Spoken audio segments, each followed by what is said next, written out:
Today's video, tayo po gagawa nitong washing machine. Ang problema niya po ay yung dryer. Ayaw po mag-start yung motor. Patatay natin yung motor. Ito na nga po, na-install natin yung kanyang motor. Magkikitayin tayo ngayon. Lagay natin sa blue yung black. Okay? Yung black galing dito sa ating 220.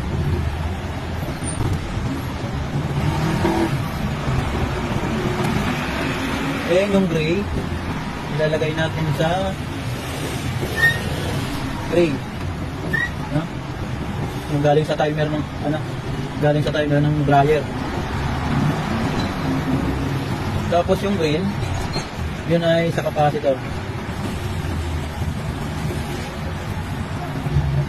No? Tapos yung kabila ng capacitor, ilalagay natin siya sa gray. Okay? Hindi na kasi pwedeng gamitin yung lumang capacitor kasi mababa yung volume niya. 3 microfarad lang eh. Ang required ng bagong motor ay 5 UF. Testing natin kung aandar. Okay. Great. Nice.